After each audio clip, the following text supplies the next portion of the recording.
আউযু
বিল্লাহি মিনাশ শাইতানির রাজীম। বিসমিল্লাহির রহমানির রহিম। সুপ্রিয় শিক্ষার্থীবৃন্দ, আসসালামু আলাইকুম ওয়া রাহমাতুল্লাহি ওয়া বারাকাতুহু। একটু দেরি হয়ে গেল, দুঃখিত। এখন হয়তোবা অনেকেই টাইমটা বলা হয় নাই আগে, অনেকে হয়তো জয়েন করতে পারতেছেন না বা জানেন, মনে করছেন যে আজকে হয়তো আর পড়াবো না, কিন্তু আমি ওই ডাক্তারের কাছে গেছিলাম, যার কারণে সিরিয়াল দিয়ে দিয়েছি। এখন দেখবে হতে হতে সময় গেল, এই জন্য দুঃখিত। যারা এই সাথে আছেন, আজকে ক্লাসটা খুব ইজি,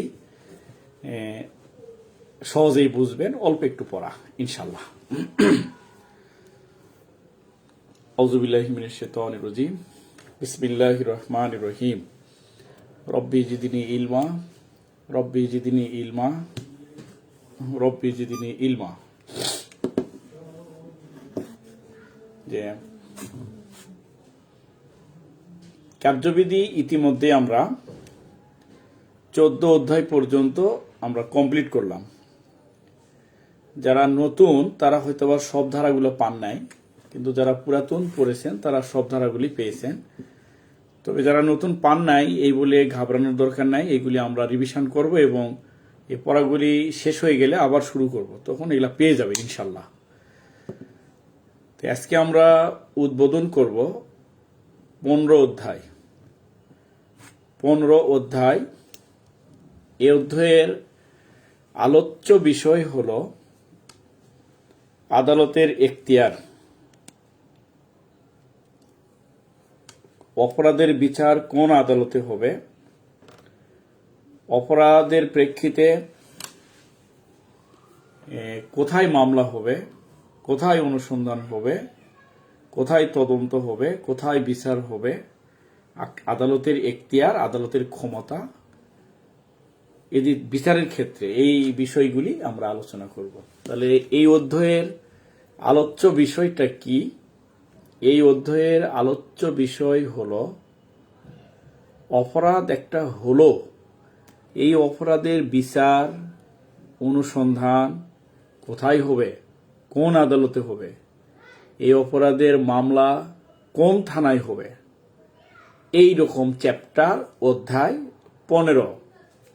এ অধ্যায়ে ধারা আছে 177 থেকে 199 খ। 177 হতে 199 খ।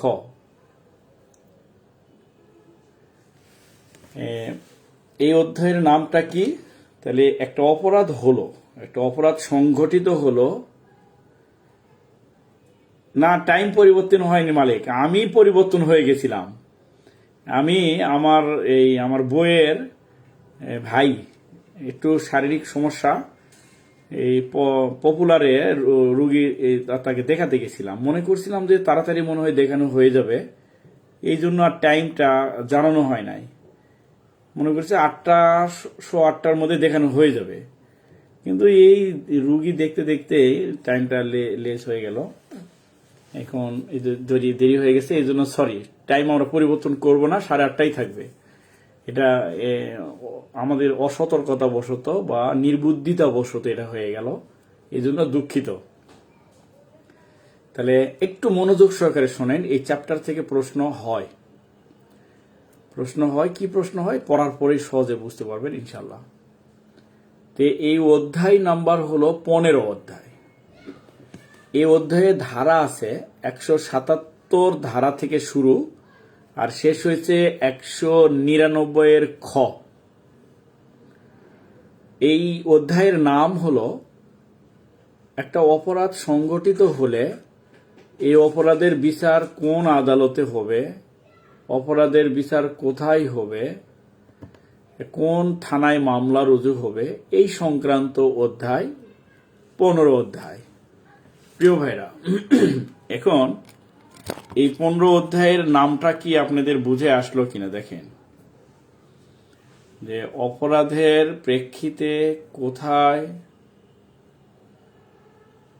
কোথায় মামলা হবে, অপরাধের প্রেক্ষিতে কোন আদালতে বিচার হবে, অনুসন্ধান হবে, এই কথাটা আছে 177 থেকে 199 খ। এটা অধ্যায় নাম্বার 15। এইটুক কথা বুঝলেন কিনা দেখেন।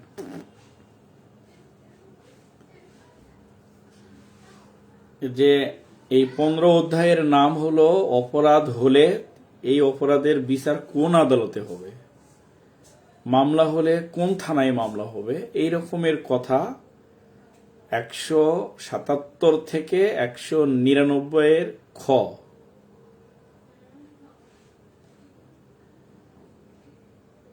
গত ক্লাসের এমসিকিউ হোয়াটসঅ্যাপ গ্রুপে তো প্রশ্ন দেওয়াই আছে, হোয়াটসঅ্যাপ গ্রুপ চেক করলে এই প্রশ্নটা পেয়ে যাবেন, উত্তরটাও আপসা আপসা হয়েছে একটু, তারপরে পেয়ে যাবেন।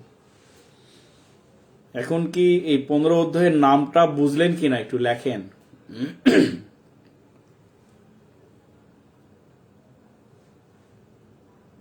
15 অধ্যায় যে বললাম, 15 অধ্যায়ের এই আলোচনা আছে, এটা যে বললাম এইটুকু বুঝলেন কিনা। ওকে, তাহলে এখন এই 15 অধ্যায়ের 77-এ কি বলছে। 177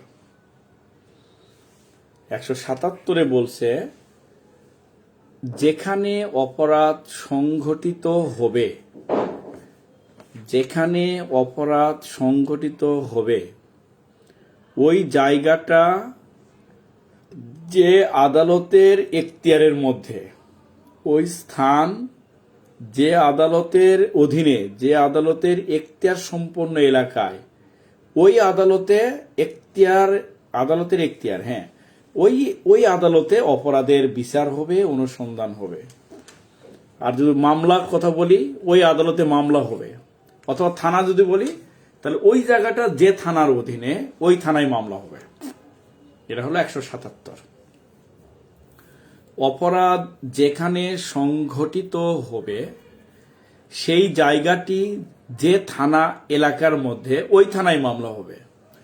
ওই জায়গাটা যে আদালতের এখতিয়ারে, ওই আদালতে বিচার হবে, ওই আদালতে অনুসন্ধান হবে।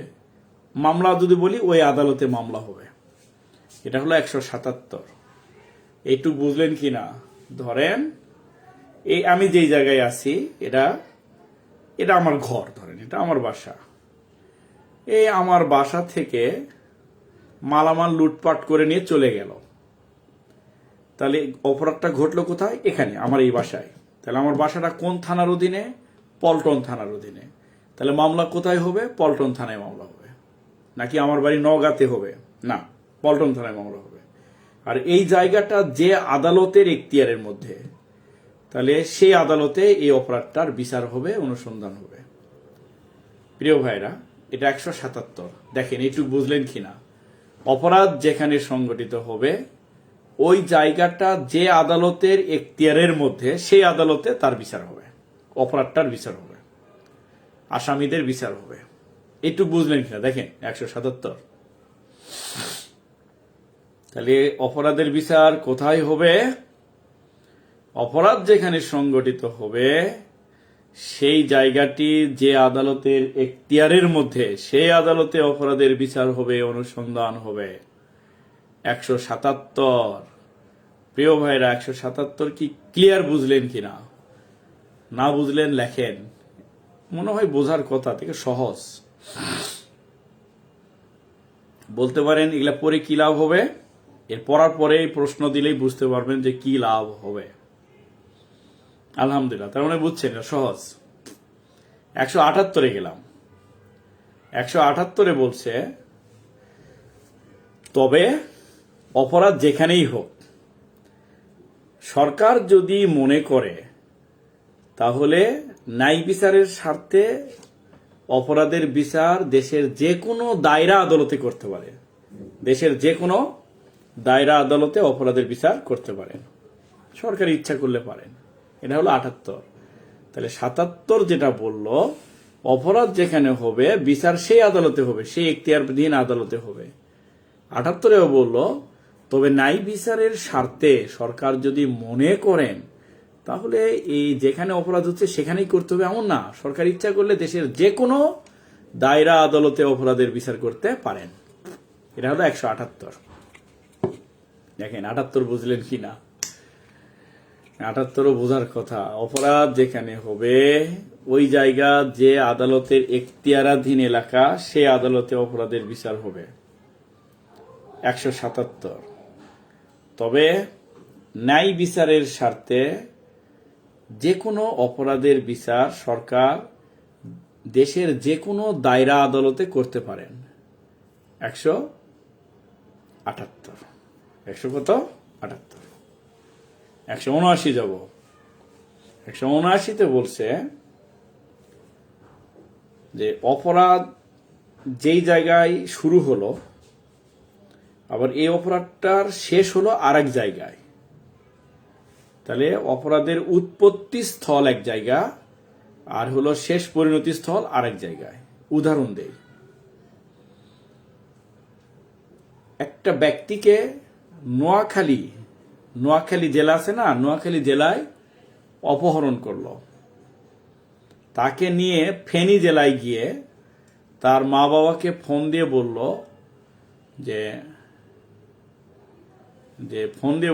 যে 5 লক্ষ টাকা দিবেন, না হলে আপনার ছেলেকে আমরা খুন করে ফেলব। পরে মা বাবা টাকা দিতে পারে নাই,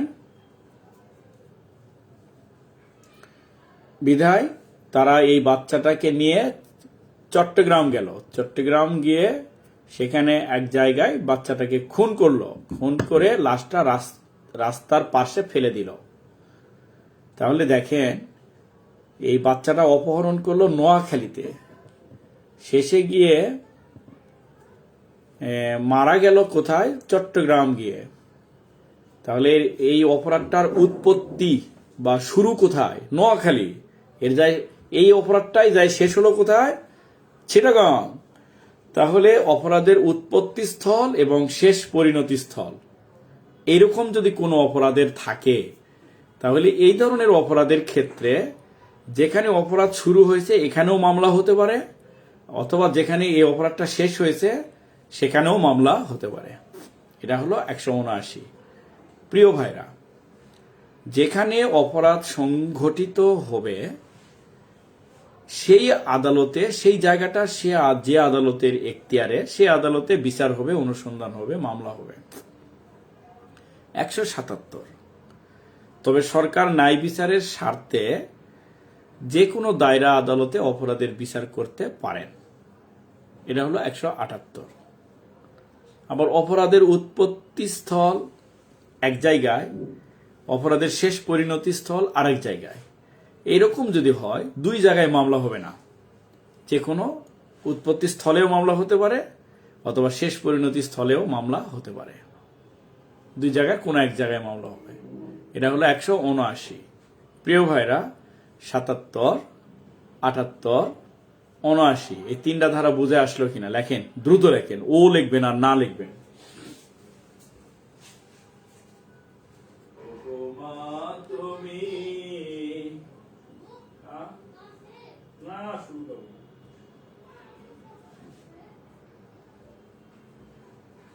এখনই আসবে।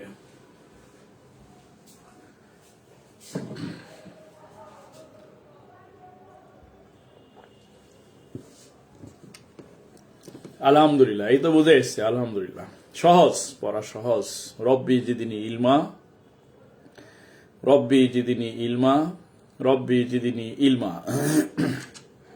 180-তে যাব। 180। এখন 80টা দেখেন। 80-তে বলছে যে একটা অপরাধের সঙ্গে অন্য অপরাধ জড়িত, তখন ওই ভিন্ন অপরাধটার বিচারও একই সঙ্গে করা যাবে। এটার মানে এরকম, ভালো করে কেয়ারলি শোনেন। আমি ঢাকায়, আমি কোথায়? ঢাকায়। ভালো করে দেখেন, আমাকে ভালো করে আপনার লক্ষ্য করেন।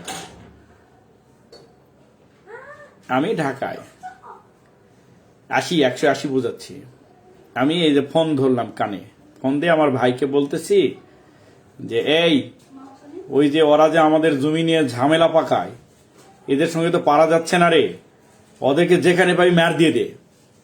এই যে আমি ফোনে বললাম আমার ভাইকে যে ওদেরকে মার দিয়ে দে। এ কথা শুনে আমার ভাই, আমি পুলিশে চাকরি করি, এই সাহস পেয়ে গেছে। ভাই বলছে পুলিশের দারোগা, এই সাহসে ওই কি করছে, ওদের এক লোক পাইছে, দিছে মাথায় লাঠির বাড়ি। মাথায় লাঠির বাড়ি দিলে ওই লোক জায়গায় মারা গেছে।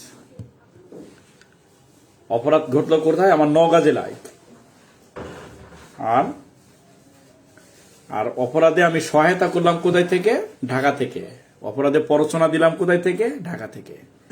যে এই যে অপরাধ যেখানে সংগঠিত হলো, এই অপরাধেরই একটা অংশ এখানে ঢাকায় হলো, ওই অপরাধেরই একটা অংশ কোথায় হলো?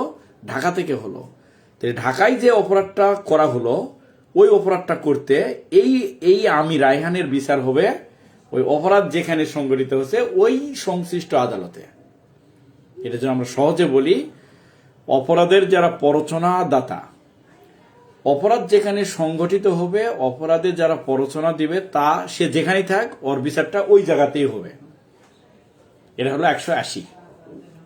প্রিয় ভাইরা, অপরাধ যেখানে সংঘটিত হবে সেই সংশ্লিষ্ট আদালতে তার বিচার হবে। 177। তবে ন্যায় বিচারের স্বার্থে সরকার দেশের যে কোনো দায়রা আদালতে অপরাধের বিচার করতে পারবেন, ইচ্ছা করলে পারবেন। 178। অপরাধের উৎপত্তি স্থল এক জায়গায়, অপরাধের শেষ পরিণতি স্থল আরেক জায়গায়। এইরকম যদি হয় তাহলে এইরকম ক্ষেত্রে দুইটা মামলা হবে না, প্রথম শুরুর জায়গাতে মামলা হতে পারে, অথবা অপরাধ যেখানে শেষ হয়েছে সেই জায়গায় মামলা হতে পারে। এটা হলো 179। অপরাধ সংগঠনে যে প্ররোচনা দিবে, এই প্ররোচনাদাতার দণ্ড হবে অপরাধ যেখানে সংগঠিত হয়েছে সেই জায়গা, যে এখতিয়ারাধীন আদালতে সেই জায়গায়। এটা হলো 180। প্রিয় ভাইরা, তাহলে 77, 78, 79, 80 লেখেন একটু, এই চারটা ধারা বুঝে আসলো কিনা। আউযু বিল্লাহি মিনাশ শাইতানির রাজিম। বিসমিল্লাহির রহমানির রহিম। রব্বি জিদিনি ইলমা, রব্বি জিদিনি ইলমা, রব্বি জিদিনি ইলমা। একজন লিখছেন 79, তাহলে কি বোঝেন নাই 79? তাহলে একটু বুঝাই দেন। অপরাধের উৎপত্তি স্থল এক জায়গায়, অপরাধ শুরু হলো এক জায়গায়, এই অপরাধটা শেষ হলো আর এক জায়গায়। এইরকম যদি হয় তাহলে যেখানে শুরু হলো সেখানেও মামলা হতে পারে, অপরাধটা যেখানে যায় শেষ হয়েছে সেখানেও মামলা হতে পারে। আমি একটা উদাহরণ দিলাম না, যে নোয়াখালী জেলা হতে একটা বাচ্চাকে অপহরণ করলো, আর এই বাচ্চাটাকে নিয়ে যায় মেরে ফেললো চট্টগ্রামে গিয়ে। তাহলে অপহরণ শুরু হলো কোথায়? নোয়াখালীতে, আর শেষ হলো কোথায়? চট্টগ্রামে। তাহলে এই ধরনের যদি হয় তাহলে এই দুই জায়গার শুরুতে এবং শেষে দুই জায়গার কোনো এক জায়গায় বিচার হবে, অনুসন্ধান হবে, মামলা হবে। এটা হলো 79। আর 80 বলছে অপরাধ সংগঠন করার জন্য যে ব্যক্তি উস্কানি দিবে, প্ররোচনা দিবে, এই প্ররোচনা দাতা যেখানেই থাকুক না কেন অপরাধ যেই জায়গায় হবে সেই জায়গায় তার বিচার হবে। আমি উদাহরণ দিলাম যে আমি রায়হান, আমার বাড়ি নওগাঁ জেলায়, আমি ঢাকা থেকে আমার ভাইকে বললাম উমুককে যেখানে পাবি সেখানে মার দিয়ে দে। আমার কথা শুনেই, ফোনে বলে দিয়েছি, আমার কথা শুনেই আমার ভাই কি করলো, ওই লোককে মার দিয়ে দিল, ধরেন মেরেই ফেললো। তাহলে অপরাধ ঘটলো কোথায়? অপরাধ ঘটলো নওগাঁতে, আর আমার ভাই ঘটাইলো। আমার ভাইয়ের তো বিচার হবেই, আর আমি যে উস্কানি দিলাম আমি তো ঢাকায়, তাহলে আমার বিচার কোথায় হবে? আমার বিচারটাও হবে ওই নওগাঁতেই হবে। প্রিয় ভাইরা, এখন কি বুঝলেন? এটা হলো 80 ধারা। তাহলে কি এই যে সুহেল রানা 180 বুঝলেন, আর 179 লিখছিল কে যেন, আখতারুজ্জামান ভাই 179 বুঝলেন কিনা? 180 আর 179 কি ক্লিয়ার? 77, 78, 79, 80। দেখেন এগুলা সহজ তো, একটু কেয়ার মানে মনোযোগ সহকারে শুনলে। আবার বলে সুহেল রানা বলে আবার দেখেন শোনেই নি মনে হয়। এবার তো সোহেল রানা আবার নিচে লেগেছে ওকে। অপরাধ করতে প্ররোচনা দেয়, প্ররোচনাকে বলে উস্কানি দেয়। যে বেটা উস্কানি দিল, এ তো ফোনে উস্কানি দিতে পারে, ফোনে দিতে পারে না, ফোনে দিয়ে দিল। তাহলে এর বিচার কোথায় হবে? যেখানে অপরাধ হয়েছে সেই জায়গায় হবে। এটা হলো 80 ধারা। আখতারুজ্জামান ভাই 79 বুঝছিলেন না, আপনি কি বুঝলেন কিনা দেখেন। ওকে, আলহামদুলিল্লাহ। তাহলে 81-তে যাবো, এই তো? হ্যাঁ, 81 আরো সহজ। রব্বি জিদিনি ইলমা, রব্বি জিদিনি ইলমা, রব্বি জিদিনি ইলমা। তাহলে 81 ধারা। 81 ধারা হলো যে অপরাধটা যদি চুরি হয়, তারপরে হলো ডাকাতি হয়, চুরি হয়, চুরি, ডাকাতি, দস্যুতা, অপহরণ, এই ধরনের অপরাধগুলি যে জায়গায় হবে, কি কি অপরাধ? চুরি, ডাকাতি, দস্যুতা, ঠক, এই ধরনের অপরাধগুলি যেই জায়গায় হবে, ওই চুরি, ডাকাতি, দস্যুতার অপরাধের বিচারটা ওই জায়গা যে আদালতের অধীনে ওই আদালতে হবে। তাহলে আমরা চুরি, ডাকাতি, দস্যুতায় এতটুকুই নিব। চুরি, ডাকাতি, দস্যুতার বিচার কোথায় হবে? যেই জায়গায় চুরি হবে, যে জায়গায় ডাকাতি হবে, ওই জায়গা যে আদালতের অধীনে সেই আদালতে অপরাধীর বিচার হবে, অনুসন্ধান হবে, তদন্ত হবে, মামলা হবে। এটা হলো 181। 181 ক্লিয়ার? তাহলে অপরাধ যেখানে হবে সে আদালতে বিচার হবে 77। সরকার যে কোনো আদালতে করতে পারে 78। ঠক বোঝেন না? যে মানুষকে ঠকায় সেই তো ঠক।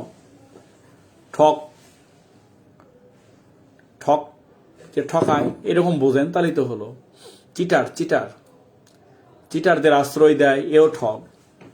চোর বদমাইশদের সহযোগিতা করে, এও ঠক। এই টাইপের লোকগুলি হলো ঠক। তাহলে এদের বিচার ওই জায়গায় হবে। তাহলে যেখানে অপরাধ সংঘটিত হবে সেই আদালতে বিচার হবে 77। সরকার যে কোনো দায়রা আদালতে বিচার করতে পারেন 78। অপরাধের উৎপত্তি স্থল, শেষ পরিণতি স্থল, দুই জায়গার কোনো এক জায়গায় বিচার হতে পারে, তদন্ত হতে পারে, মামলা হতে পারে 79। অপরাধ যে সহায়তা করবে, অপরাধ যেখানে হবে এই সহায়তাকারীর বিচার সেই আদালতে হবে 80। চুরি, ডাকাতি, দস্যুতা, ঠক, এই ধরনের অপরাধ যেখানে হবে সেই আদালতে অপরাধের বিচার হবে 81। প্রিয় ভাইরা, 82 যাব কিনা? 82 যাব কিনা দেখেন। চুরির মামলায় যদি অন্য আদালতের এখতিয়ারে পাওয়া যায় মালামাল, হ্যাঁ, তাহলে চুরি যেখানে হয়েছে, মালামাল যেখানেই পায়, চুরি যেখানে হয়েছে ওই জায়গাতে বিচার হবে, মামলা হবে।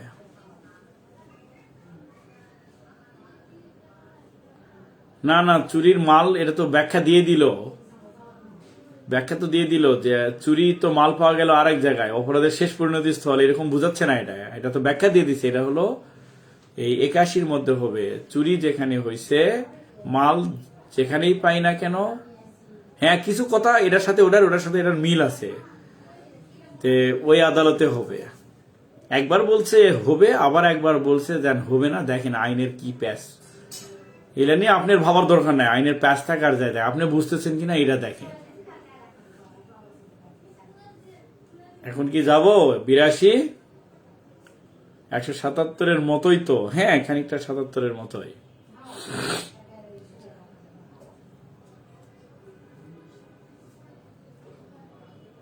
$182, আচ্ছা 182 একজন, আচ্ছা 182 বলছে যে, আমি একটু আপনার সঙ্গে রসিকতা করি। রসিকতা হলো যে এক লোক মানে এই বিবাহিত এক লোক বোঝানোর জন্য বলছে, সে ওই বউ রেখে অন্য জায়গায় যায়, তো বউ এটা সহ্য করতে পারেনি, না পারলে এই বেটাকে ওই বউ আর বউয়ের ভাই মিলে ওই বেটাকে জবাই করছে, তার হাত কেটে ফেলছে, হাত পা গলা কেটে, নুনুরাও কেটছে, ধরে এগুলি কেটে বস্তার মধ্যে ব্যাগের মধ্যে নিছে, দেহটা রাখছে যেখানে জবাই করছে, দেহ বড় নিতে পারে নাই, দেহটা ওই জায়গায় ফেলে রাখছে। আর এই পা দুটা হাত দুটা নিয়ে যায় যে এই লোকের যে নানার বাড়ি, এই নানার বাড়ির দরজায় রাখছে। আর এই মাথাটা আর নুনুটা কাটলো যেটা, এটা নিয়ে যায় ওই যে মেয়ের সঙ্গে তার ভাব, ওর বাড়ির দরজার সামনে রেখেছে। এখন তাহলে ঘটনা ঘটাইলো কোথায়? এক জায়গায়, সেখানে দেহ পড়ে আছে, হাত পাওটা নিয়ে যায় আর এক এলাকায় রাখছে, তার নানার বাড়ির দরজায় রাখছে, নানার বাড়ি আর এক থানা এলাকায়। আর মাথাটা নুনুটা নিজে রাখছে তার প্রেমিকার বাসা, এটা আর এক এলাকায়। এখন ঘটনা কয়টা এখানে? ঘটনা কিন্তু একটা। ঘটনা কয়টা? একটা। কিন্তু এই দেহের জিনিসপত্র, অঙ্গ প্রত্যঙ্গগুলি বিভিন্ন থানা এলাকায় ও মনের জ্বালায় রাগের মাথায় এগুলি করছে, এগুলি রেখে দিল। তাহলে ঘটনাস্থল হয়ে গেল কটা? 3টা বা 4টা হয়ে গেল। ঘটনা একটা, অপরাধের ঘটনাস্থল হয়ে গেল 3-4টা। এরকম যদি হয় তাহলে এই অপরাধের বিচার কোথায় হবে? এই ধরনের ক্ষেত্রে মামলাই ব্যান কটা হবে? এরকম ক্ষেত্রে মামলা হবে একটা। এখন বলতে পারেন, স্যার যেখানে মাথা ফেলাই রাখলো ওই থানা আলা তো মনে করবে যে মনে হয় আমার থানা এলাকায় কোনো জায়গায় জবাই করছে, মাথা এখানে ফেলাই দিছে, তাহলে ওরাও তো মামলা করতে পারে। হ্যাঁ, করতে পারে। আর যেখানে নুনু ফেলে দিল, ওরা মনে করছে এই শালার ওটা ক্যাটে কোথায় ফেলছে, এখানে নুনু দিয়ে গেছে, তাহলে ওই থানা আলা ওরাও মামলা করতে পারে। আর পুরা বডিটা যেখানে ভ্রমণ করতে পারেনি, পুরা শরীরটা ফেলে রাখছে, এরা মনে করতে পারে এখানেই, আর হাত পা নিয়ে অন্য জায়গায় ফেলাই দিছে, এখানেও মামলা হতে পারে। হোক, সেটা বিষয় না। হলে কি সমাধান সেটা আমরা পরে পড়ব, হতে পারে। তবে আইনে বলছে এরকম যদি হয় তাহলে মামলা হওয়ার কথা একটাই। একটা ঘটনা একটা ঘটনাকে ঘটনাস্থল হয়ে গেছে একাধিক, সেক্ষেত্রে ওই একাধিক জায়গায় মামলা হওয়ার কথা না। মামলা হওয়ার কথা কয়টা? একটা। যে কোনো একটা আদালতে বিচার হবে, একটা থানায় একটা মামলা হবে। এটা হলো 182। প্রিয় ভাইরা, অপরাধ যেখানে, কথাগুলি কিন্তু সবগুলাই একটু কাছাকাছি, কিন্তু একটু ডিফারেন্স আছে, এই জন্য এরা ব্যাখ্যা দিচ্ছে। ওই 177টাই হলো মূল।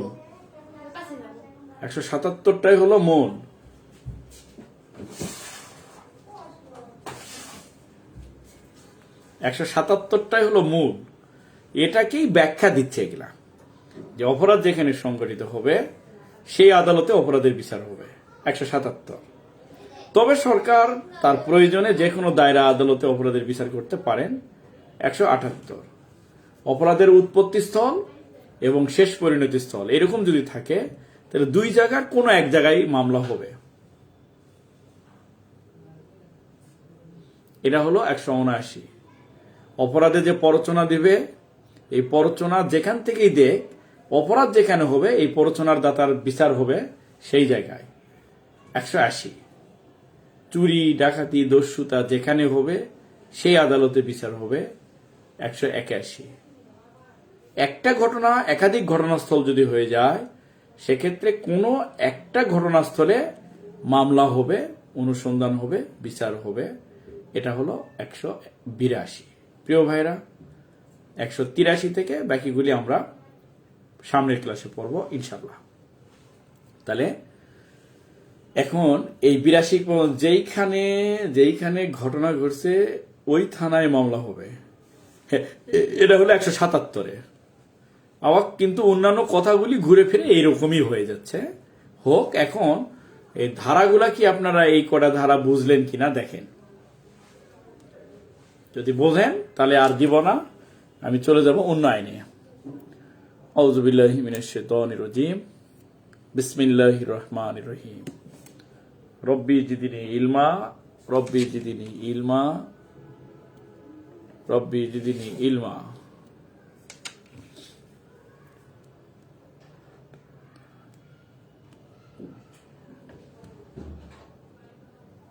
হ্যাঁ, এই তো একজন লিখছে যে যদি একাধিক জায়গায় মামলা হয়ে যায় তখন করণীয় কি। এইটাই তো আসল কথা। এই চ্যাপ্টারটা হয়ে যাক, তারপরে দেখা যাক পাওয়া যায় কিনা। আজকে ওটা আমরা দিতে চাচ্ছি না। একাধিক মামলা হওয়ার কথা না, একটাই মামলা হওয়ার কথা। এটা বলছে 182। কিন্তু একাধিক যদি কোনো কারণে মামলা হয়ে যায় তাহলে কি হবে আমরা সামনে ক্লাসে পড়বো ইনশাল্লাহ। আজকে এটা নিয়ে আপনার কৌতূহল থেকে যাক কিভাবে এটা সমাধান করা যায়। আমি এর সমাধান আজকে বলবো না, এটা আগামী ক্লাসে বলবো ইনশাল্লাহ। তাহলে 182 আতিকুল ইসলাম আবার বলা লাগবে। ঘটনা একটা, কিন্তু ওই ঘটনাস্থল হয়ে গেছে 3-4টা। সেক্ষেত্রে উদাহরণ দিলাম তো, জবাই করছে এক জায়গায়, মাথা ফেলাই দিছে এক জায়গায়, পা ফেলাই দিছে আরেক জায়গায়, হাত ফেলাই দিছে আরেক জায়গায়। তাহলে এই যে পা যেখানে আছে সেটাও তো ঘটনাস্থল, যেখানে মাথা ফেলাই দিল ওটাও ঘটনাস্থল হয়ে গেল, যেখানে জবাই করলো এটাও ঘটনাস্থল। তো এই যে ঘটনাস্থল একাধিক হলো, এই যে সব জায়গায় মামলা হবে না, না না, যে মামলা হবে কয়টা, যে কোনো এক জায়গায়। এখন বলতে পারেন কোথায় হবে স্যার, কোথায় হবে সেটা তো আপনার আমার চিন্তা নাই, যে কোনো এক জায়গায় মামলা হবে, এটা হলো মূল কথা। হ্যাঁ, হতে পারে যেখানে মাথা পাওয়া গেল সেখানে মামলা হতে পারে। হ্যাঁ, হতে পারে যেখানে পা পাওয়া গেল সেখানে হতে পারে। হতে পারে যেখানে বডি পাওয়া গেল সেখানে হতে পারে। এখন আপনার মাথায় আসতে পারে যে এইরকম ক্ষেত্রে তো স্যার সব থানায় মামলা হয়ে যায়, 3-4 জায়গায় একই ঘটনা 3-4 জায়গায় মামলা হয়ে যায়, তখন কি হবে সেটা সমাধান আমরা সামনের ক্লাসে দেব। আজকে আমরা এই সমাধান আপনাকে দিব না, এটা আপনার মধ্যে এই কৌতূহলটা থেকে যাক। একাধিক জেলা হলে যে কোনো এক জেলা আদালত বিচার হবে। এটাই হলো এই যে সোহান লিখছে যেটা, এটা সঠিক। এটাই বোঝাচ্ছি যে একটা ঘটনায় অপরাধের ঘটনাস্থল একাধিক জায়গায়, একাধিক থানা এলাকায়, একাধিক জেলা এলাকায়, সেক্ষেত্রে যে কোনো একটা জায়গায় বা এক আদালতে বা একটা থানা এলাকায় বিচার হবে, অনুসন্ধান হবে, তদন্ত হবে, মামলা হবে। 182। তাহলে আপনারা এইটুক বুঝলেন কিনা। এরপরে আরো যে ধারাগুলি আছে ওইগুলি পড়া হয়ে গেলে মানে আপনাদের ক্লিয়ার হয়ে যাবে যতটুক দিলাম এইটুক বুঝলেন কিনা।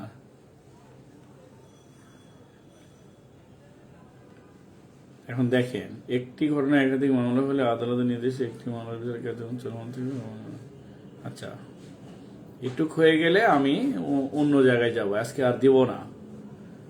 একটু লেখেন যে হ্যাঁ বুঝছি, অথবা লেখেন যে না বুঝি নাই।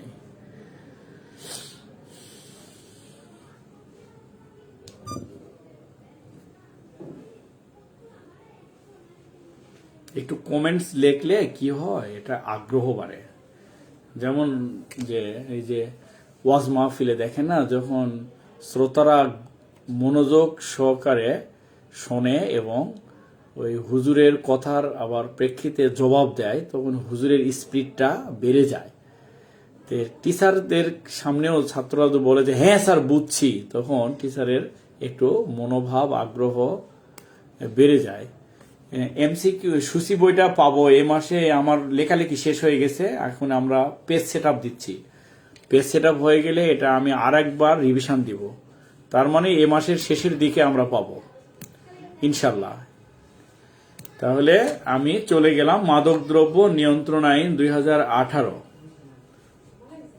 মাদকদ্রব্য নিয়ন্ত্রণ আইনে আমি চলে গেলাম। আমাদের পড়া হয়েছিল, লেখেন দেখি কত ধারা পর্যন্ত মাদকের পড়া হয়েছে, একটু লেখেন দেখি মনে আছে কিনা।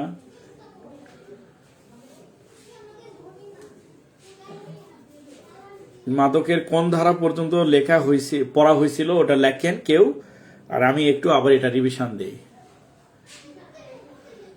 যে অপরাধ যেখানে ঘটবে ওই আদালতে বিচার হবে, ওই জায়গার যে আদালতের অধীনে সেই আদালতে বিচার হবে।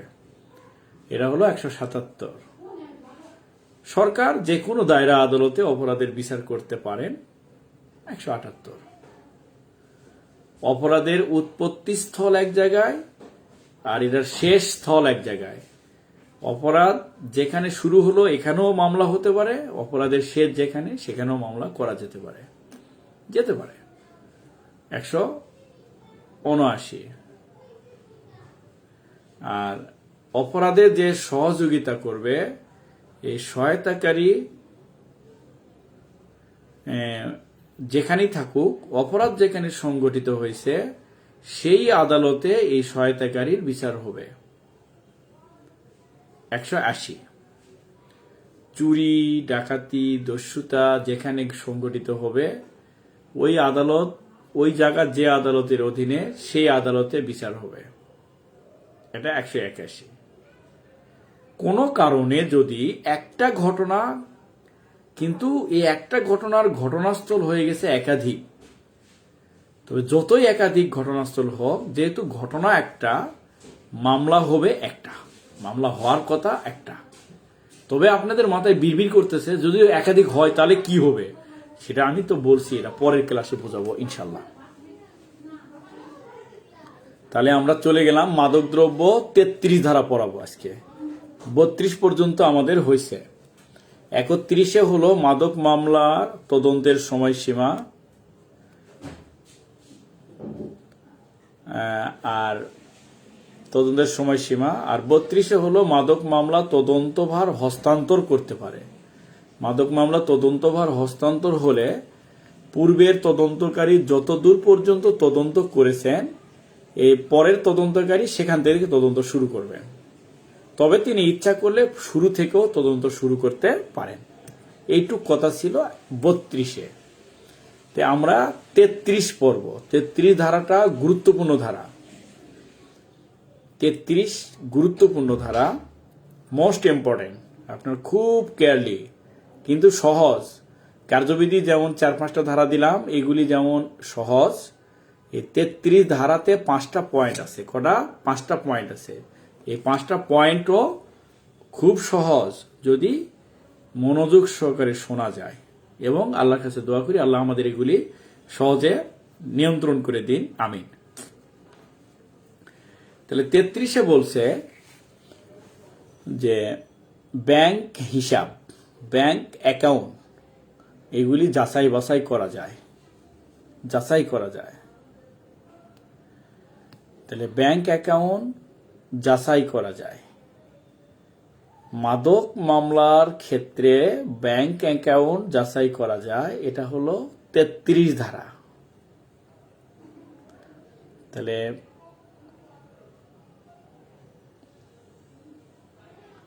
ব্যাংক অ্যাকাউন্ট যাচাই কিভাবে হবে আমরা এখন শুরু করছি। রব্বি জিদিনি ইলমা, রব্বি জিদিনি ইলমা, রব্বি জিদিনি ইলমা।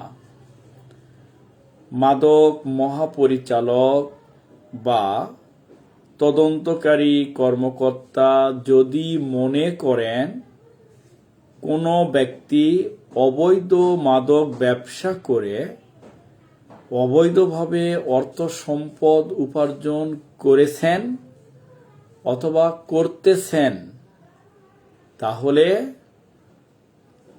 তদন্তকারী কর্মকর্তা ওই ব্যক্তির ব্যাংক অ্যাকাউন্ট এবং আয়কর হিসাব যাচাই করতে পারবেন, তবে মানি লন্ডারিং আইন 2012 অনুসারে যাচাই করতে পারবেন। প্রিয় ভাইরা, আবার শোনেন,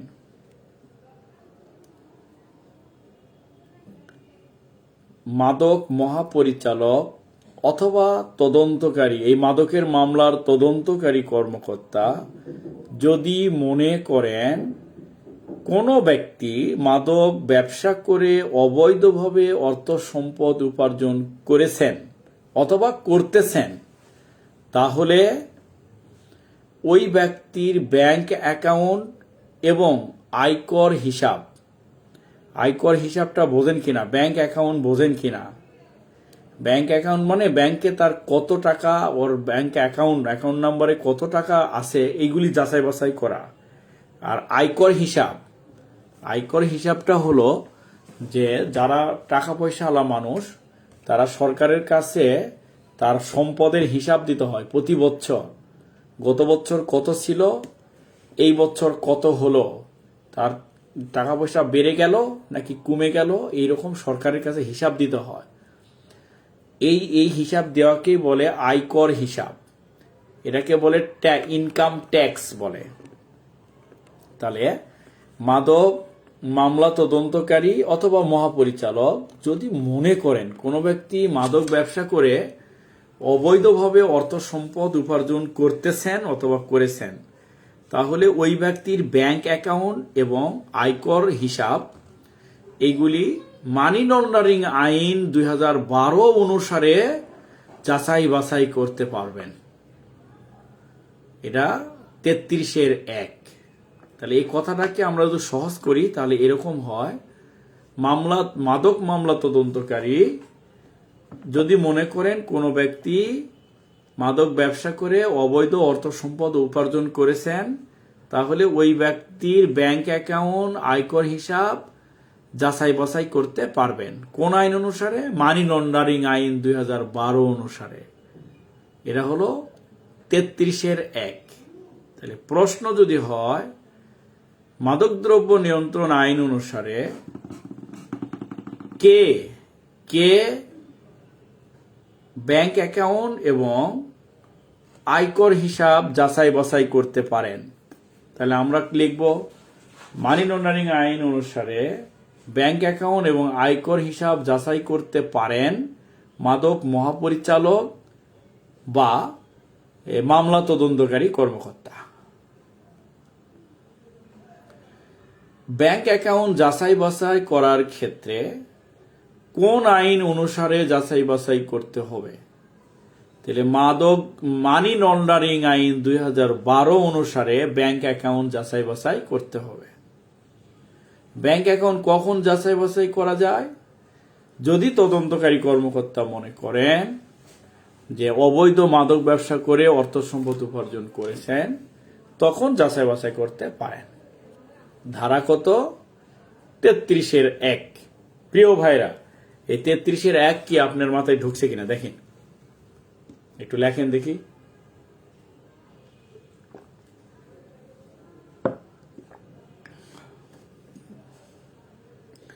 তাহলে আমরা যদি এক কথায় বলি, মানে ব্যাংক অ্যাকাউন্ট, আয়কর হিসাব যাচাই বাছাই 33(1). দেখেন হলো 33(1). আলহামদুলিল্লাহ। তাহলে আমরা 33(2)-এ যাব। 33(2)-এ বলছে যে এই যে মাদক মামলা তদন্ত করতেছি কিন্তু ব্যাংক অ্যাকাউন্ট যাচাই করতেছি কোন আইন অনুসারে? মানি লন্ডারিং আইন অনুসারে। এই কথাটা 33(2)-এ আবার বলতেছে এই যে ব্যাংক অ্যাকাউন্ট যাচাই করার ক্ষেত্রে মানি লন্ডারিং আইনের 2-এর তালিবর্ষ অনুসারে এই মাদক মামলার তদন্তকারী এ যেন মানি লন্ডারিং আইনের তদন্তকারী বলে গণ্য হবে। একে তো বললো যে মানি লন্ডারিং আইনে সে যাচাই বাছাই করবে, দুয়ে বলছে এই ব্যাংক অ্যাকাউন্ট যাচাই করার ব্যাপারে এই তদন্তকারী মানি লন্ডারিং আইনের এই দুয়ের তালিবর্ষ মোতাবেক, ধারা মোতাবেক এই মাদক মামলার তদন্তকারী যেন মানি লন্ডারিং আইনের তদন্তকারী বলে গণ্য হয়ে যাবে। এটা হলো 33(2)। তাহলে মাদক মামলা তদন্তকারী কর্মকর্তা বা মাদক মহাপরিচালক যদি মনে করেন কোনো ব্যক্তি অবৈধ মাদক ব্যবসা করে অর্থ সম্পদ উপার্জন করতেছেন, তাহলে ওই ব্যক্তির ব্যাংক অ্যাকাউন্ট, আয়কর হিসাব মানি লন্ডারিং আইন 12 মোতাবেক যাচাই করতে পারবেন।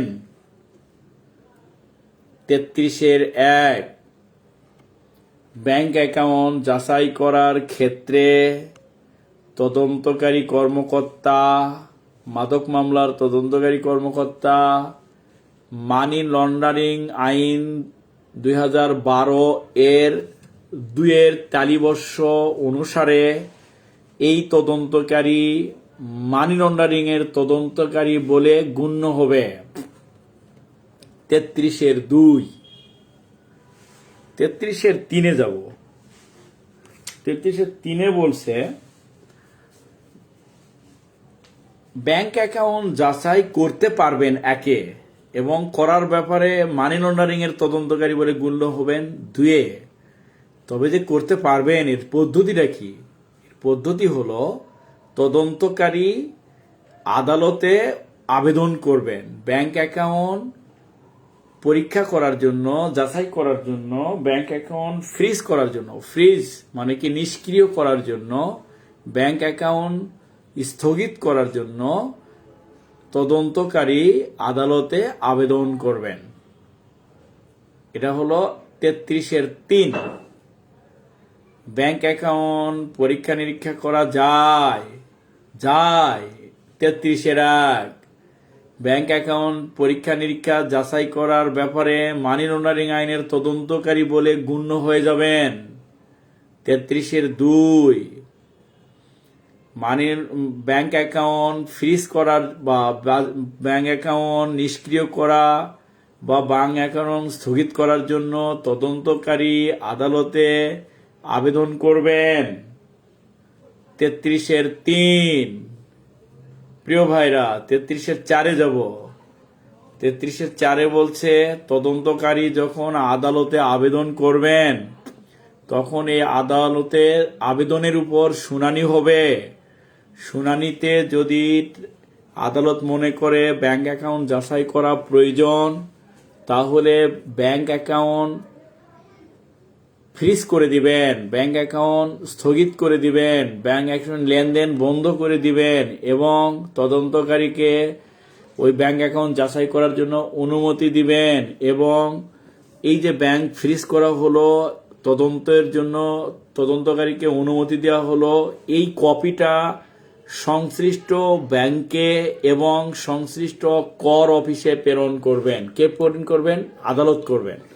এটা হলো 4 ধারা, 33(4).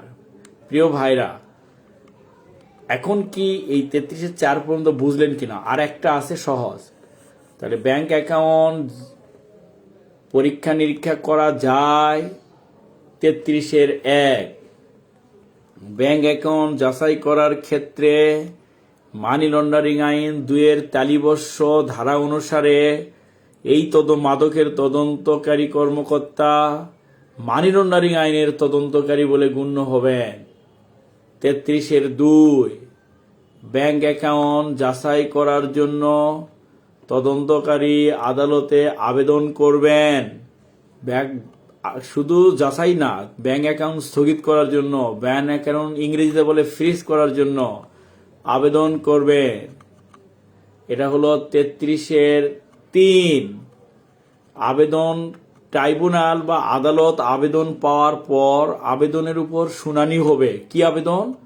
যে তদন্তকারী আবেদন করছে যে উমুকের ব্যাংক যাচাই করা হবে, স্যার আবেদন দিলাম আমি, আমাকে অনুমতি দেন। তখন আদালত ওই আবেদনের উপরে শুনানি হবে। শুনানিতে যদি আদালত মনে করে ব্যাংক অ্যাকাউন্ট যাচাই করা, কর হিসাব যাচাই করা দরকার, তাহলে আদালত কি করবেন? আদালত ওই ব্যাংক অ্যাকাউন্ট স্থগিত করে দিবেন, লেনদেন করতে পারবে না, বন্ধ করে দিবেন। ইংরেজিতে বলি তাহলে ওই ফ্রিজ করে দিবেন। দেওয়ার পর দিবেন এবং তদন্তকারীকে যাচাই করার জন্য অনুমতি দিয়ে দিবেন। এবং এই যে অনুমতি তদন্তকারীকে দিলেন, এই কপিটা আবার সংশ্লিষ্ট ব্যাংকে পাঠাবেন এবং সংশ্লিষ্ট কর অফিসে পাঠাবেন। কেন পাঠাবেন?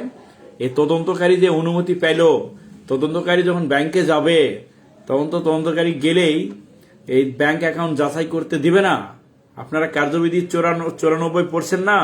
ব্যাংকে পুলিশের কর্তৃত্ব নেই। হ্যাঁ, ব্যাংকে যেতে গেলে আদালত লাগবে। আমরা 94, 95 মনে আছে কার্যবিধির? ওই তল্লাশি চ্যাপ্টারের মধ্যে পড়ছিলাম। তো এই যে ব্যাংকে পুলিশ গেল আর অনুমতি দিয়ে দিবে না, এই জন্য আদালত তখন ব্যাংকের ম্যানেজার বলবে যে ভাই আপনি ব্যাংকে এসেছেন, আদালত যে আমাদের তো কপি দেয় নাই, চিঠি দেয় নাই, তো এই যে আমি চিঠি নিয়ে আসি স্যার, কেন না আপনার চিঠি দিয়ে তো আমাদের হবে না, আদালত সরাসরি আমাদের কাছে চিঠি পাঠাবে। তখন আদালতে যদি চিঠি না যায় তাহলে দিবে না। এই জন্য আদালত কি করবে? ব্যাংকে, সংশ্লিষ্ট ব্যাংকে এবং সংশ্লিষ্ট কর অফিসে এটা চিঠিতে বলবে যে এই সাব ইন্সপেক্টরকে বা এই পুলিশ অফিসারকে বা মাদকের এই অফিসারকে ব্যাংক অ্যাকাউন্ট যাচাই করার জন্য অনুমতি দেওয়া হয়েছে, কর হিসাব যাচাই করার জন্য অনুমতি দেওয়া হয়েছে, তাকে এই জিনিসগুলি দেওয়ার জন্য বা তার তথ্য দেওয়ার জন্য বলা হলো। এরকম চিঠি ব্যাংকেও যাবে, কর অফিসেও যাবে। তাহলে 4-এর মধ্যে অনেকগুলি, 4-এর মধ্যে কি বললো? আবেদনের উপর শুনানি হবে। আর আবেদন যদি মনে হয় যৌক্তিক, তাহলে অনুমতি দিবে, ব্যাংক অ্যাকাউন্ট স্থগিত করে দিবে, নিষ্ক্রিয় করে দিবে, ফ্রিজ করে দিবে, অনুমতি দিবে তদন্তকারীকে এবং এই অনুলিপির কপি ব্যাংকে পাঠাবে এবং কর অফিসে পাঠাবে। এগুলো সব মিলে কত প্রিয় ভাইরা? 4। এখন হলো 5।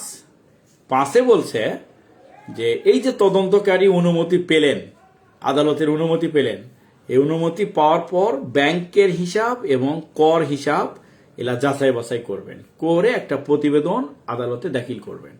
এটা হলো 5। প্রিয় ভাইরা দেখেন তো, আপনারা আমার মনে হয় বুঝে এসেছে যে ব্যাংক অ্যাকাউন্ট মাদকদ্রব্য আইনে তদন্ত করতে গিয়ে ব্যাংক অ্যাকাউন্ট যাচাই করা যায়। এটা 33-এর 1। ব্যাংক অ্যাকাউন্ট যাচাই করতে গিয়ে মানি লন্ডারিং আইনের 2-এর তালিবর্ষ অনুসারে এ যেন মাদক না, এখন এ যেন মানি লন্ডারিং এর তদন্তকারী হয়ে গেছে বা হয়ে যাবে। এটা 33-এর 2। তবে ব্যাংক অ্যাকাউন্ট যাচাই করার জন্য আদালতে আবেদন করতে হবে। 33-এর 3। ফ্রিজ করার জন্য আবেদন করতে হবে। 33-এর 3। আদালত আবেদন পাওয়ার পর শুনানি করে অনুমতি দিবেন এবং ব্যাংক হিসাব ফ্রিজ করে দিবেন এবং ব্যাংকেও এই অনুমতির কপি পাঠিয়ে দিবেন। এটা হলো 33-এর 4। আর এই যে আদালত যখন তদন্তকারীকে অনুমতি দিয়ে দিল, তখন তদন্তকারী অনুমতি, আদালতের অনুমতি ক্রমে ব্যাংকের এবং আয়কর হিসাব যাচাই করবেন। যাচাই করে আদালতে আবার প্রতিবেদন দাখিল করবেন। এই ব্যাংকের যে কি পেলেন, মাদকের না, ব্যাংকের এই তথ্যগুলির হিসাব আবার আদালতে দাখিল করবেন। এটা হলো 33-এর 5। প্রিয় ভাইরা দেখেন, এখন কি আজকের পড়া কি সহজ না কঠিন গেল, নাকি বোঝেন নাই? ফ্রি লেখেন। আমি কেউ যদি লেখেন যে বুঝি নাই, এর জন্য আমি একটু হয়তো আপনাকে রসিকতা করে কিছু কথা বলি, কিন্তু আমি এটা আবার বলবো। নেন, আপনারা লেখেন, ফ্রি লেখেন, যে না বুঝলে লেখেন যে বুঝিনি। আর যদি মনে হয় যে একটু বুঝছি আর একবার বলেন, এভাবে লিখতে পারেন যে আর একবার বলেন। যেমন মঞ্জু ভাই লিখছে আর একবার বলেন স্যার। আচ্ছা, আর একবার বলবো, আপনারা ক্লিয়ার বুঝলেন কয়জন? আর এরকম কিছু লেখেন দেখি। এই জায়গায় কিন্তু হ্যাঁ 4-এর 5, 4 আর 5 আবার পুরাটাই আবার বলবো। 33 আবার বলেন, হ্যাঁ আবার বলবো। একটু দেখি আর কয়জন কি লেখেন আবার। তাহলে আউযুবিল্লাহি মিনাশ শাইতানির রাজিম, বিসমিল্লাহির রহমানির রহিম, রব্বি জিদিনি ইলমা, রব্বি জিদিনি ইলমা, রব্বি জিদিনি ইলমা। তাহলে আমি আবার বলতেছি শুরু থেকে, মনোযোগ সহকারে শোনেন।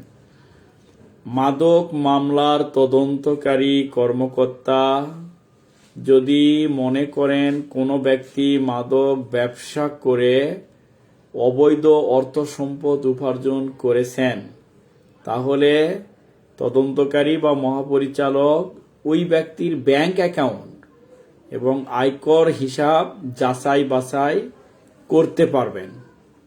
এটা হলো 33-1। এত করতে পারেন মানি লন্ডারিং আইন অনুসারে, কিন্তু করতে পারবেন। এটা 33-1। আর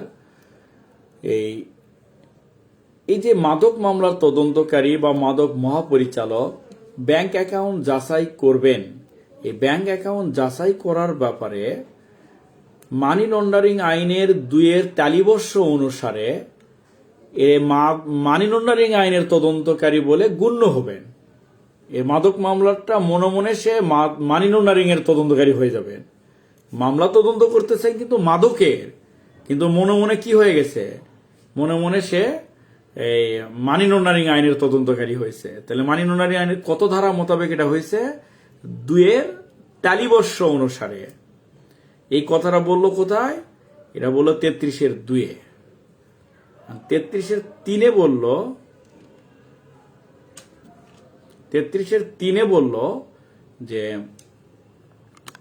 এই যে ব্যাংক অ্যাকাউন্ট যাচাই করতে পারবেন, কিন্তু এই যাচাইয়ের ব্যাপারে যাচাই করতে পারবেন এটা বললো 1-2-এ বললো। এই যাচাই করতে গেলে এ যেন একে আদালতে আবেদন করতে হবে। কি করতে হবে? আবেদন করতে হবে যে বিজ্ঞ আদালত অমুকের ব্যাংক অ্যাকাউন্ট যাচাই করা প্রয়োজন, এই মর্মে আবেদন করতে হবে। এটা হলো 33-3-এ বলছে। তদন্তকারী যখন আদালতে আবেদন করবেন, তখন আদালত এই আবেদনের উপর শুনানি করবেন। শুনানি করে যদি মনে করেন যে অনুমতি দেওয়া দরকার, তাহলে তদন্তকারীকে ব্যাংক অ্যাকাউন্ট যাচাই করার জন্য অনুমতি দিবেন এবং ওই যে মাদক ব্যবসায়ীর ব্যাংক অ্যাকাউন্ট ওটা ফ্রিজ করে দিবেন, আদালত করে দিবেন। লিখবেন যে তার ব্যাংক অ্যাকাউন্ট ফ্রিজ করা হলো, স্থগিত করা হলো। এই কপিটা আবার সংশ্লিষ্ট ব্যাংকে এবং কর অফিসে পাঠিয়ে দিবেন। এটা আদালত করবেন। তাহলে 33-4-এর কাজটা হলো আদালতে। তাহলে আদালত আবেদন পাওয়ার পর কি করবে? এটা শুনানি করে যদি মনে করেন এটা কথা সঠিক, তাহলে তদন্তকারীকে অনুমতি দিবেন যাচাই করার জন্য, ব্যাংক অ্যাকাউন্ট ফ্রিজ করে দিবেন এবং এই ব্যাংক অ্যাকাউন্ট ফ্রিজ করা হয়েছে, তদন্তকারীকে অনুমতি দেওয়া হয়েছে, এই কথাটা ব্যাংক আলাকেও জানিয়ে দিবেন। এটা হলো 33-4। তদন্তকারী যখন আদালত থেকে অনুমতি পেয়ে গেল, 4-এ যখন অনুমতি পেয়ে গেল, এই অনুমতি পাওয়ার পর এই মহাপরিচালক হতে পারে বা তদন্তকারী ব্যাংকে গিয়ে এবং কর অফিসে গিয়ে ওই ব্যক্তির ব্যাংক অ্যাকাউন্ট এবং কর এগুলি যাচাই বাছাই করবেন। করে তিনি কি তথ্য পেলেন এই তথ্য আদালতে দাখিল করবেন। এটা হলো 33-5। এখন দেখেন তো আরেকটু ক্লিয়ার হয়ে গেল কিনা। এটা একাকি আবার একবার পড়বেন, দেখবেন যে ইনশাল্লাহ ভালো হয়ে গেছে। তাহলে প্রিয় ভাইরা, আজকে পড়াটা কার্যবিধিটাও ভালো এবং মাদক দ্রব্যও ভালো। এখানে প্রশ্ন হতে পারে মানি লন্ডারিং আইন অনুসারে, মাদক দ্রব্য নিয়ন্ত্রণ আইন অনুসারে মাদক মানে অপরাধীর ব্যাংক অ্যাকাউন্ট ফ্রিজ করা যায় কি? ব্যাংক অ্যাকাউন্ট স্থগিত বা নিষ্ক্রিয় করা যায় কি? আমরা লিখব জি স্যার। যদি তদন্তকারী মনে করে কোনো ব্যক্তি মাদক ব্যবসা করে টাকা পয়সা উপার্জন করতেছেন, তাহলে আদালতের অনুমতি নিয়ে ওর ব্যাংক অ্যাকাউন্ট যাচাই করা যাবে এবং আদালত তার ব্যাংক অ্যাকাউন্ট ফ্রিজ করে দিতে পারবেন। তখন আমরা 33-এর কত দিব? এরকম যখন সন্দেহ হবে তখন মূল ধারা দিব 33। প্রিয় ভাইরা, ব্যাংক অ্যাকাউন্ট কে কে যাচাই করতে পারেন? আর মহাপরিচালক পারে আর মাদক মামলা তদন্তকারী পারে। 33 ধারা। আবার 33-এর 1-2 যদি মনে থাকে তাহলে তাই দিবেন। আর এরপরে হলো যে এই মাদক মামলা তদন্তকারী ব্যাংক অ্যাকাউন্ট, আয়কর হিসাব যাচাই করার ক্ষেত্রে মানি লন্ডারিং আইনের কত ধারা অনুসারে মানি লন্ডারিং এর তদন্তকারী বলে গণ্য হবে? এই ধারাটা লেখেন তো, মানি লন্ডারিং এর কত ধারা?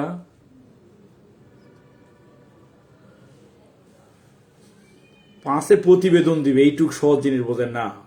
ব্যাংক অ্যাকাউন্ট যাচাই করবে, করে একটা প্রতিবেদন দিবে যে স্যার ব্যাংকে আমরা পেলাম 5 কোটি টাকা, গত বছর আয়কর দেখাইছিল 5 কোটি, এবার ব্যাংকে তার এখনই দেখা গেছে 8 কোটি টাকা হয়ে গেছে। এই যে 3 কোটি টাকা বেড়ে গেল, কোথায় থেকে বাড়লো আমরা জানি না স্যার। তো এইরকম একটা প্রতিবেদন দিবে। এটা তো সহজ।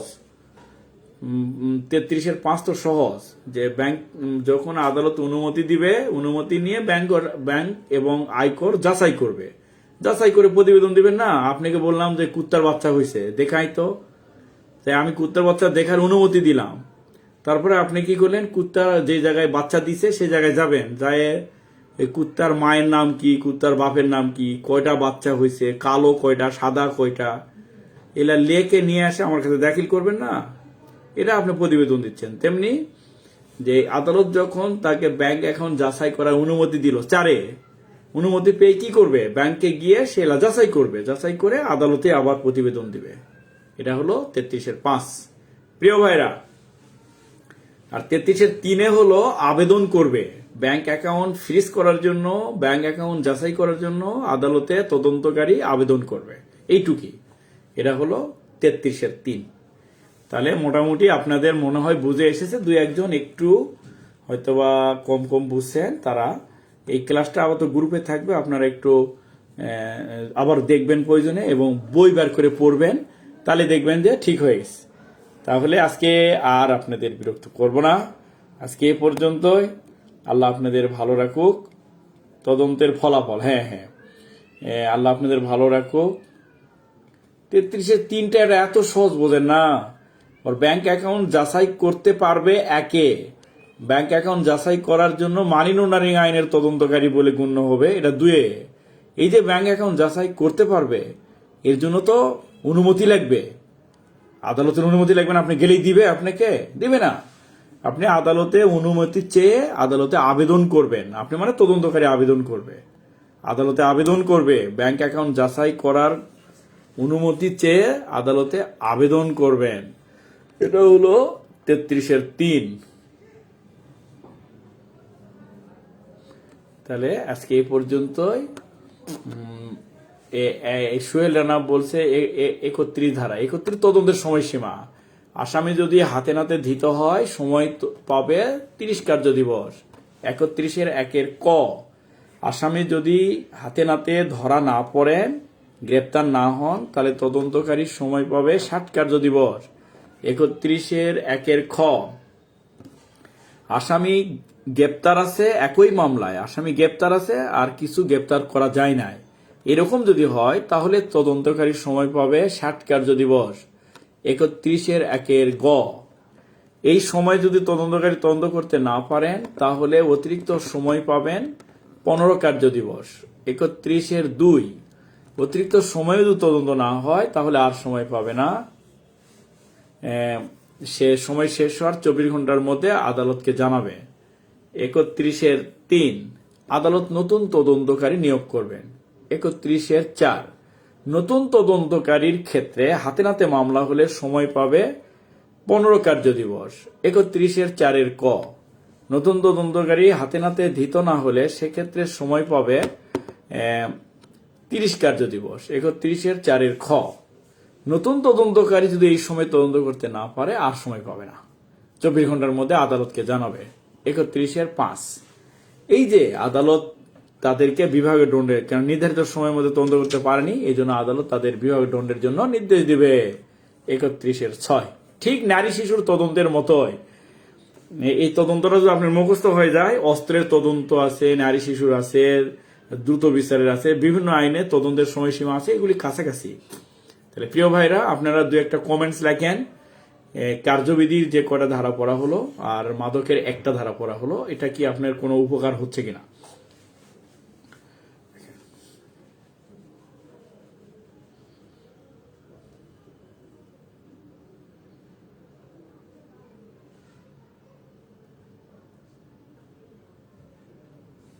আমরা এ মাসেই আশা করতেছি যে এই কার্যবিধি শেষ হয়ে যাবে মনে হচ্ছে, আর মাদকও এই মাসেই শেষ হবে ইনশাল্লাহ।